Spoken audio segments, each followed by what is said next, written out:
मैं संजय साहू अपने YouTube channel में आपका स्वागत करता हूं। आज हम लोग पढ़ेंगे क्लास 12 मैथ में चैप्टर 4 सारणिक चल रहा था हमारा। आज उसमें हम लोग टॉपिक पढ़ेंगे उप सारणिक और सह गुणनखंड, जिसको इंग्लिश में कहते हैं माइनस एंड कोफैक्टर्स। तो क्या होते हैं हम आपको एक एक करके समझा रहे हैं। पहले हम लोग पढ़ रहे हैं उप सारणिक माइनस। तो सारणिक का उप सारणिक माइनस ऑफ डिटर्मिनेंट्स क्या होते हैं। तो यदि हम सारणिक के किसी अवयव का उप सारणिक निकालना है, किसी अवयव का उप सारणिक निकालना है, तो उस अवयव की वो पंक्ति और वो स्तंभ छोड़ देते हैं। जो शेष अवयव होते हैं उसके उप सारणिक कहलाते हैं। जैसे हम a11 का उप सारणिक निकालते हैं, तो इसमें हम क्या करेंगे, a11 की पंक्ति छोड़ देंगे और स्तंभ छोड़ देंगे, तो बचेगा क्या, a22 a23 a32 a33, ये कहलाएगा उप सारणिक, a11 का उप सारणिक। इसी प्रकार यदि हम a12 का निकालें, a12, तो 12 के लिए देखो यहाँ पे आप ऐसे समझिए, 1 और 2 का यहाँ पे क्या मतलब, 1 का मतलब पहली पंक्ति और दूसरे वाले 1 का मतलब है पहला स्तंभ। इसी प्रकार हमें a12 का मतलब पहली पंक्ति छोड़ दी नहीं है, पहली पंक्ति छोड़ दी हमने, और a2 है ना, तो यहाँ पे दूसरा स्तंभ, ये दूसरा स्तंभ, इसको छोड़ दिया। First row and second column, इनको हम छोड़ देंगे, तो जो बचे हुए हैं हमारे एलिमेंट वो कहलाएंगे उप सारणिक के लिए a11 a21 a31 a23 a33। इसी प्रकार अगर हम आपसे कहेंगे a31, तो a31 के लिए हम क्या करेंगे, तीसरी पंक्ति, यहाँ पे देखिए a31 है ना, अगर हम ये वाला निकाला a31, तो इसके लिए हो जाएगा तीसरी पंक्ति छोड़ देनी है और पहला स्तंभ, ठीक है। तो बचे हुए एलिमेंट क्या हो जाएंगे, देखिए ये हमने पहले ये तीसरी पंक्ति छोड़ दी और पहला स्तंभ, तो बचे हुए एलिमेंट ये हैं। कौन कौन से हैं, a12 a22 a13 a23, ठीक है बच्चों। अब हम इनको उप सारणिक को रिप्रेजेंट करते हैं m से, कैपिटल M, तो इसको हम लिखेंगे capital M11, capital M12, M31। इस प्रकार से आप 9 अवयव है तो 9 उप सारणिक निकालते हैं, ठीक है बच्चों। बहुत ही इजी है, बस थोड़ा माइंड को कॉन्सेंट्रेट करके अपन को इसको करना है क्लियर। तो अब हम इसको आगे आपको और सवाल में इसको समझाएंगे। सह गुणनखंड, सारणिक के सह गुणनखंड या इसको सह खंड भी कहते हैं, इंग्लिश में कहते हैं कोफैक्टर्स ऑफ डिटर्मिनेंट्स। तो अगर हमें किसी सारणिक का सह गुणनखंड या सह खंड निकालना है, तो उसके लिए एक फॉर्मूला होता है, उसको हम लिखते हैं Cij is equal to -1 to the power i plus j into Mij। मतलब यहाँ पे i का मतलब होता है पंक्ति से और j का मतलब होता है यहाँ पे स्तंभ से। अब जैसे यदि हम आपसे कहें कि C11 मतलब कोफैक्टर, C11 का मतलब हो जाएगा पहली पंक्ति और पहला स्तंभ, और M11 तो जी -1 की पावर 2 हो जाएगी M11, और -1 की पावर 2 मतलब +1 M1। तो सह गुणनखंड क्या होता है, किसी सारणिक के अवयव का प्लस या माइनस में धन या ऋण जो मान होते हैं उनको हम कहते हैं सह गुणनखंड। इसलिए ये फॉर्मूला आप लोग याद कर लेना और लिख लेना कि Cij is equal to -1 to the power i plus j into Mij। यहाँ पे Mij क्या है अपना, यहाँ पे Mij है उप सारणिक। तो इसके लिए मतलब सह गुणनखंड निकालने के लिए हमें सबसे पहले उप सारणिक निकालना पड़ेगा और फिर Cij मतलब कोफैक्टर और सह खंड भी निकालना पड़ेगा। जैसे हम आपके लिए बता रहे हैं यहाँ पे a11 का सह खंड या फिर सह गुणनखंड, इसको हमने लिख दिया C11, और C11 हम निकाल चुके थे M11। देखो यहाँ पे हमने C11 निकाल चुके हैं। अब हम निकाल रहे जैसे यहाँ पे C12 के लिए क्या हो जाएगा, -1 की पावर 1 प्लस 2, और सारणिक कौन सा हो जाएगा यहाँ पे हमारा M12। अब M12 निकालने के लिए M12 मतलब क्या हो जाएगा, पहली पंक्ति, यहाँ पे देखिए पहली पंक्ति, और 2 का मतलब क्या हो जाएगा, दूसरा स्तंभ, तो यहाँ पे दूसरा स्तंभ। इनको छोड़ने के बाद हमें क्या मिला, यहाँ पे -1 की पावर 3 और बचे हमारे पास जो अवयव है A21 A31 A23 A33। फिर हम इनका गुणा कर देंगे, -1 की पावर 3 क्या हो जाएगा माइनस, और यहाँ पे ये हो जाएगा अपने A21 A33 minus A31 A23। ठीक है, इस तरीके से हम कोफैक्टर निकालेंगे। तो उसके लिए आप पहले फॉर्मूला याद कर लीजिए। हम आपको फिर एक बार बता रहे हैं सह गुणनखंड क्या होते हैं, कि जो अपने सारणिक के अवयवों के जो उत्तर मान होते हैं वो प्लस या माइनस में निकलते हैं, उनको हम कहते हैं सह गुणनखंड। अब हम इस पर आपको सवाल लगा के दिखाएंगे, जिससे आपको जल्दी से और आसानी से समझ में आ जाएंगे। ठीक है बेटा, अब देखिए हम लोग एक्सरसाइज 4.4 स्टार्ट करते हैं। क्वेश्चन फर्स्ट है इसका, निम्नलिखित सारणिकों के अवयवों के उपसारणिक और सहखंड लिखिए। उपसारणिक एवं सहखंड माइनस एंड कोफैक्टर्स निकालना है। तो अभी हमने आपको 3x3 की सारणी बताई, सॉरी 3 कोटि की सारणी बताई थी ना, अब यहाँ पे 2 कोटि की। तो इसके लिए हमें क्या निकालना है, सबसे पहले इनके अवयवों का सारणिक निकालना है, सॉरी वो निकालना है हमें क्या, इसका उपसारणिक। तो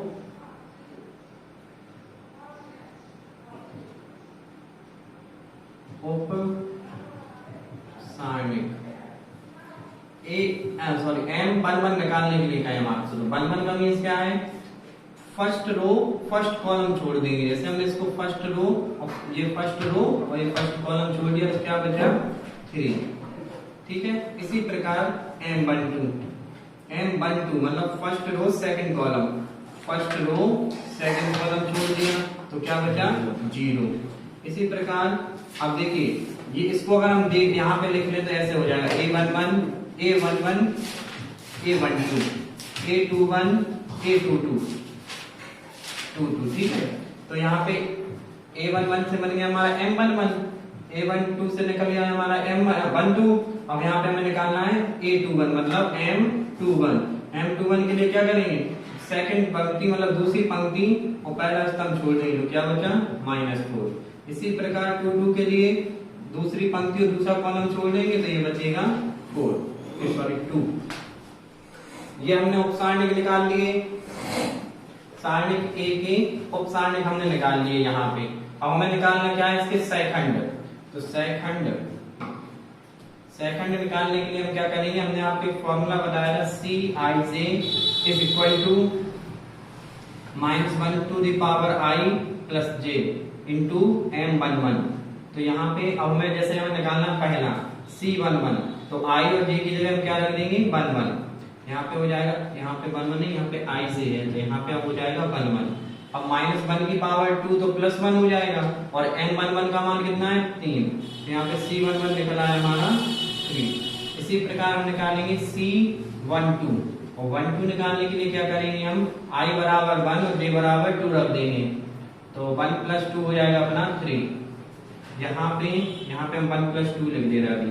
और M देखो यहाँ पे जैसे 1 1 है तो यहाँ 1 1 है, यहाँ 1 2 है तो यहाँ पे 1 2 होगा, तो -1 की पावर 3 हो जाएगा -1, और M12 का मान हम निकाल चुके हैं 0, तो हमारा C12 का मान निकला 0। इसी प्रकार हम C21 निकालेंगे।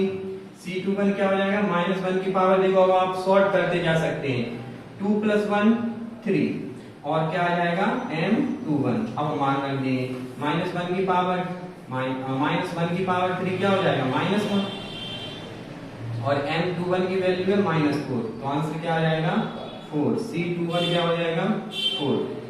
फिर C22 निकालना है, तो इसके लिए हो जाएगा -1 की पावर 2 + 2 4 M22, और -1 की पावर 4 है, प्लस की मतलब पावर इवन है, तो यहाँ पे आंसर हो जाएगा प्लस का +1, और M22 की वैल्यू है अपने पास 2, तो ये निकल आएगा 2। C22 की वैल्यू निकली 2। ठीक है बच्चों, इसी प्रकार आप इसको भी करना। ठीक है, ये आपके लिए होमवर्क है। अब देखते हैं हम यहाँ पे क्वेश्चन नंबर 2 सेकंड पार्ट।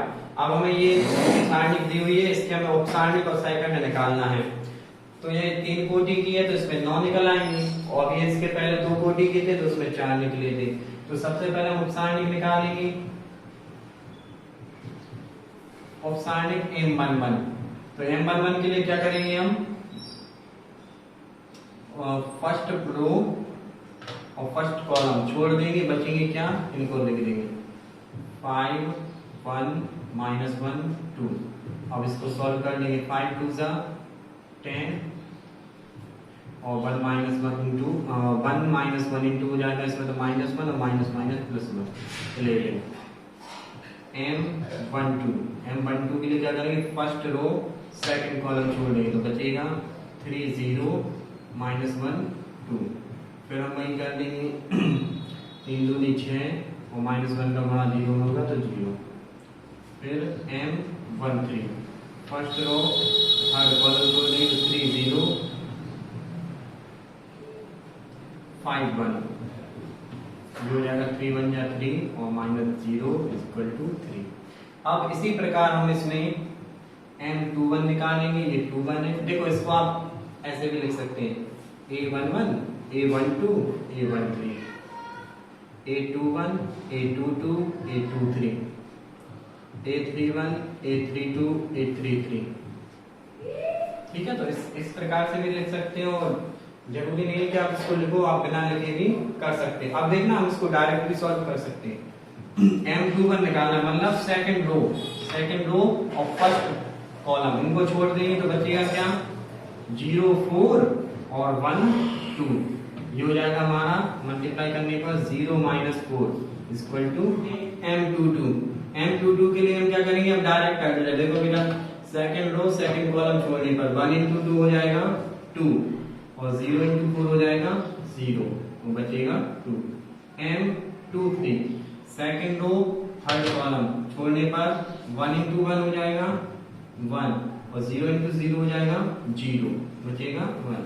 इसी तरह अब हमारा M23 हो गया। अब हमें निकालना है M31 मतलब थर्ड रो फर्स्ट कॉलम छोड़ने पर 0 × -1 हो जाएगा 0 और 5 × 4 हो जाएगा 20, बचेगा -20। इसी तरीके से हम M32 third row second column छोड़ने पर 1 × -1 हो जाएगा -1, 3 × 4 हो जाएगा -12, बचेगा हमारे पास -13। अब M33 third row third column छोड़ने पर 1 × 5 हो जाएगा 5, 3 × 0 हो जाएगा 0, बचेगा 5। हमने यहाँ पे उपसारणिक निकाल दिए, देखो 9 निकले, 1 2 3 4 5 6 7 8 9। अब हमें निकालने इसके सैखंड, यहाँ से हम निकाल ले रहे हैं सैखंड के लिए हमने आपको फॉर्मूला बताया था, Cij = -1 to the power I plus j into Mij। अब हमें निकालना है जैसे C11, तो C11 के लिए -1 की पावर 1 + 1 into M11। अब यहाँ पे -1 की पावर 2 हो जाएगा +1, और M11 की वैल्यू कितनी है वो सीधे पुट कर देंगे 1 × 11, C11 हो जाएगा हमारा 11। इसी टाइप से हम C12 निकालेंगे। अब आप देखिए डायरेक्ट कर सकते हैं, -1 की पावर 1 + 2 3 और M12 की वैल्यू है 6, तो ये हो जाएगा -6। C13 निकालने के लिए -1 की पावर देखिए 1 + 3 हो जाएगा 4, और C13 है ना, तो M13 की वैल्यू कितनी हो जाएगी 3, यहाँ पे हम लिख देंगे 3। -1 की पावर 4 1 और 1 × 3 हो जाएगा। अब C21 निकालने के लिए देखिए यहाँ पे C21, तो -1 की पावर 1 + 2 हो जाएगा 3, और C21 की जगह क्या हो जाएगा M21 की वैल्यू कितनी है -4, तो ये -1 बचेगा, ये -4, -1 × -4 = 4। C22 निकालना है तो -1 की पावर 4 और M22 की वैल्यू रख देंगे यहाँ पे 2, ये आ जाएगा 2। अब हमें यहाँ निकालना है C23, तो -1 की पावर 2 + 3 हो जाएगा 5 इंटू, और M23 की वैल्यू है यहाँ पे 1, तो ये हो जाएगा -1 × 1 = -1। इसी तरीके से हम C13, C32 और C33 भी निकाल देंगे। C31 की वैल्यू कितनी हो जाएगी, -1 की पावर 4 और C31 है तो यहाँ पे M31 आ जाएगा। M31 की वैल्यू कितनी है?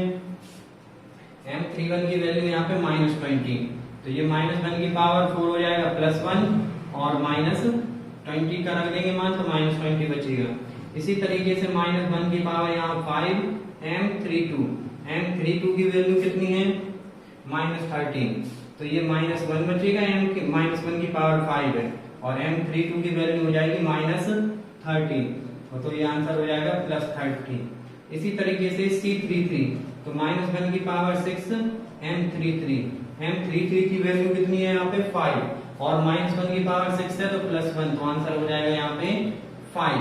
अब देखिए आपके ये निकल आया उपसारणी को, ये निकल आया है सेकंड। ये आपके बहुत इंपॉर्टेंट है क्वेश्चन, अक्सर एग्जाम में भी आते हैं, बोर्ड परीक्षाओं में पूछे जाते हैं, इसलिए आप इन पे जितनी ज्यादा से ज्यादा प्रैक्टिस करेंगे उतनी आसानी से आप इनको उतनी जल्दी सीख जाएंगे।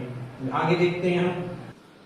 अब देखिए यहाँ पे क्वेश्चन नंबर 3, दूसरी पंक्ति के अवयवों के सहखंडों का प्रयोग करके, दूसरी ये सारणी दी हुई है, इसमें हमें दूसरी पंक्ति के सहखंडों का प्रयोग करके मान ज्ञात करना है। तो दूसरी पंक्ति का करना है तो हम दूसरी पंक्ति के अकॉर्डिंग प्रचार कर देते हैं।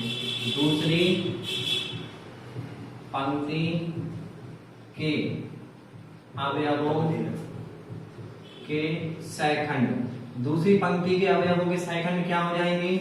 हमारे लिए हो जाएंगे C21, C22, C23, मतलब -1 की पावर 2 + 1 M21। अब M21 तो हमारे पास है नहीं है, तो हम M21 यहां से निकालेंगे। -1 की पावर 3 M21 मतलब दूसरी पंक्ति और पहला कॉलम, मतलब दूसरी रो और फर्स्ट कॉलम छोड़ने पर हमें बचे हमारे पास 3283। अब इसका मल्टीप्लाई कर देंगे तो -1 की पावर 3 हो जाएगा -1 और 3 3 = 9 और 2 8 = 16, तो बचा हमारे पास माइनस कितने बचेंगे यहाँ पे 7 और -7 और 1 का मल्टीप्लाई हो जाएगा -1 का, तो बन जाएगा 7। यहाँ पे सेम इस प्रकार 2 + 2 M22, -1 की पावर 2 + 3 M23। अब देखिए यहाँ पे M22 निकालना है, तो दूसरी रो दूसरा वो छोड़ देंगे हम यहाँ पे कॉलम, तो बचेगा 5 1, -1 की पावर 4, फिर 5 1 8 3, इसको सॉल्व करेंगे। 5 3 = -1 की पावर 4 तो +1 और 5 3 = हो जाएगा 15 और -8, 15 - 8 हो जाएगा 7। अब यहाँ पे देखते हैं -1 की पावर 5 और M21 निकालना है, मतलब दूसरी पंक्ति तीसरा स्तंभ, तो आया हमारे पास 5 1 3 2, तो -1 की पावर 5 हो जाएगा -1, 2 का मल्टीप्लाई 5 का मल्टीप्लाई 2 में 10 और 3 1 3 माइनस हो जाएगा, तो ये माइनस और 10 - 3 7, ये हमारे निकल आएंगे। ये हमारे निकले दूसरी पंक्ति के सहखंड के, दूसरी पंक्ति के अवयवों के सहखंड 7 7 और -7, ठीक है। दूसरी पंक्ति के अवयवों के सहखंडों का प्रयोग करके मान ज्ञात करना था, तो दूसरी पंक्ति के अवयवों के सहखंड के द्वारा निकालना था हमें, तो इसके मान निकालेंगे हम, मान निकालेंगे इसका दूसरी पंक्ति के अकॉर्डिंग, तो हो जाएगा दूसरी पंक्ति में A21 × C21, A22 C22 plus A23 C23। अब हमने अभी जो मान निकाले थे वो मान यहाँ पे रखेंगे। देखो मान निकालने के लिए जिस पंक्ति के अनुसार आपको मान निकालने हैं, तो उसका अवयव और उसके सहखंड का गुणा करके जोड़ के उस पंक्ति के अनुसार हमारा मान निकल आएगा। तो यहाँ पे A21 का मान है 2, C21 का मान निकला था 7, A22 का मान है 0 और C22 का मान निकला था 7, A23 का मान है 1 और C23 का मान निकला था -7। इसको हम सॉल्व करेंगे, 7 दूनी 14, ये 0 हो जाएगा, ये -7, तो 14 माइनस 7 बचेगा 7। तो जो उसका मान निकला वो मान निकला इसका 7। ठीक है बच्चों, ये हुआ इसका आंसर। अब देखते हैं हम लोग क्वेश्चन नंबर 4। तीसरे स्तंभ के अवयवों के सेकंडों का प्रयोग करके इस सारणी का मान ज्ञात करना है। किसका प्रयोग करना है? तीसरे स्तंभ का। तीसरा स्तंभ कौन सा है? C1 C2 C3, इसका प्रयोग करना है हमें। तो अब हम सेकंड निकालेंगे, जैसा भी हमने इसके पहले किया था सेम वैसे ही करना है इसको। तीसरे स्तंभ के अवयवों के सहखंड। ठीक है, तो क्या हो जाएगा सहखंड? पहला हो जाएगा हमारा, देखो यहाँ पे होता है हमारा जो A11 A12, ये होता है हमारा A13 और A13 है तो बनेगा यहाँ पे हमारा C13। फिर हमें निकालना है यहाँ पे C23 और C33। ठीक है, देखो यहाँ पे हमारी जो पंक्ति है वो तीसरी है, हमारे स्तंभ है वो तीसरा, पंक्ति हमारी बदलेंगी। C13 C23 और C33 ये हमारे तीसरे स्तंभ के अवयवों के सहखंड हैं। तो यहाँ पे हम निकालेंगे -1 की पावर 1 + 3 और M13। अब M13 तो हमारे पास है नहीं है, तो M13 निकालने के लिए हम क्या करेंगे? फर्स्ट रो और थर्ड कॉलम छोड़ने पर क्या बचेगा? अब यहाँ पे पहले इसको देख ले, -1 की पावर 4 और फर्स्ट रो और थर्ड कॉलम छोड़ने पर बचा 115Z। इसको सॉल्व कर ली, -1 की पावर 4 तो +1, ये हो जाएगा Z - Y। इसी तरीके से -1 की पावर 2 + 3 और M23। अब 2 3 निकालने के लिए सेकंड रो थर्ड कॉलम छोड़ेंगे तो बचेगा हमारे पास 11XZ। यहाँ पे पहले लिख दें -1 की पावर 5 11XZ। और इसको हल करने के लिए -1 की पावर 5 हो जाएगा -1 और Z - X, मतलब -1 × Z - X। इसको हम ऐसे भी लिख सकते हैं X - Z, माइनस कॉमन ले लेंगे तो एक प्लस बन जाएगा। C33 निकालने के लिए -1 की पावर 3 + 3 M33 और -1 की पावर 6 हो जाएगा। और M33 की वैल्यू निकालनी है तो थर्ड रो थर्ड कॉलम छोड़ने पर 11XY। तो ये हो जाएगा हमारा प्लस का 1 और 1Y - X, ये निकल आया। और हमें निकालना क्या था कि तीसरे स्तंभ के अवयवों के सहखंडों का प्रयोग करके मान निकालना है। तो हम इसका मान निकालेंगे। मान निकालने के लिए हम यहाँ पे जगह है, यहाँ पे यूज कर ले रहे हैं डेल। क्या बताया था हमने कि उसी अवयव का उसी सहखंड में गुणा करके जोड़ने पर। ये जैसे हमने यहाँ पे लिया था A13, तो यहाँ पे C13 है तो A13 × C13 plus A23 × C23 plus A33 और C33। अब देखो बेटा कहीं पे जो कोफैक्टर है उसको A13 भी लिखा हुआ है बुक्स में, A23 भी और A33।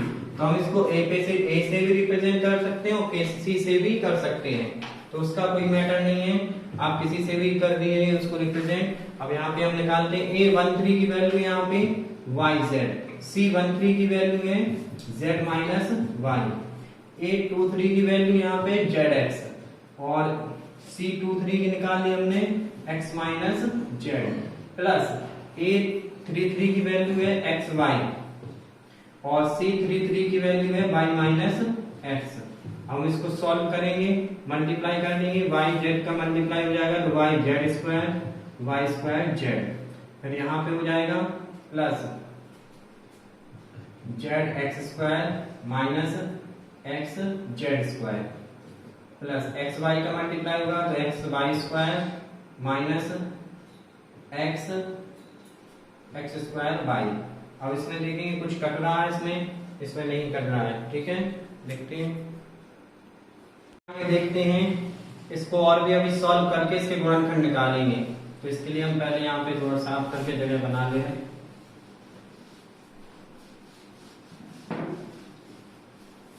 अब देखिए इसको हम कैसे करते हैं, अरेंज करना है। सबसे पहले आप ऐसा करिए कि X² वाले टर्म से लिखिए, जैसे हमने लिखा ZX² - X² Y। फिर आप x वाले टर्म्स लिखिए। x वाला टर्म्स है ये माइनस एक्स जेड स्क्वायर है और ये है प्लस का, ठीक है। तो हम यहाँ पे लिख रहे हैं माइनस एक्स जेड स्क्वायर और प्लस एक्स वाई स्क्वायर। फिर जो नहीं है वो तो अब जी लिख देंगे हम लोग plus Y Z square minus Y square Z. अब हम क्या करेंगे, टू टू के टर्म्स में कॉमन ले लेंगे। इन दोनों में कॉमन आ रहा है एक्स स्क्वायर, तो बचा जेड माइनस वाई। यहाँ से माइनस एक्स कॉमन लिया तो बचा Z square minus Y square. इन दोनों में जेड बाई जेड कॉमन आया तो बचा जेड माइनस वाई। अब देखिए तीनों में जेड माइनस वाई कॉमन आ जाएगा तो बचेगा क्या अंदर एक्स स्क्वायर। देखिए इससे हमने Z square minus Y square होता है Z plus Y Z minus Y. यदि हमने जेड माइनस वाई बाहर कॉमन ले लिया तो अंदर बचा जेड प्लस वाई और फिर बचेगा यहाँ पे वाई जेड। हम इसको करके solve, X square minus X Z plus X Y plus Y Z. अब हम इन दोनों के पेयर में ले लेते हैं इनको कॉमन, जेड माइनस वाई, इन दोनों में कॉमन आ गया x तो बचा x माइनस जेड। इन दोनों में कॉमन आया y, यहाँ पे ये माइनस का गुणा होगा तो ये माइनस हो जाएगा तो माइनस y कॉमन लेंगे हम। माइनस y कॉमन लिया तो x माइनस जेड हो जाएगा। अब x माइनस जेड कॉमन ले लेंगे तो ये बचेगा x माइनस वाई। और इनको यदि हम क्रम में लगाएं तो क्या होता है, सबसे पहले x माइनस वाई, फिर आता है y माइनस जेड। तो मगर यहाँ पे हमारा z माइनस एक्स है, इसको हम y माइनस जेड लिखेंगे तो माइनस कॉमन ले लिया। फिर z माइनस एक्स होता है तो z माइनस एक्स, यहाँ पे x माइनस जेड है, इसमें से माइनस कॉमन ले लेंगे तो z माइनस एक्स हो जाएगा। तो माइनस यहाँ पे गुणा हो जाएगा तो ये प्लस बन जाएगा। तो जो इसका आंसर निकला वो निकला ये। और ये इंपॉर्टेंट सवाल है, एग्जाम में आता है इस प्रकार के सवाल, ठीक है बच्चों।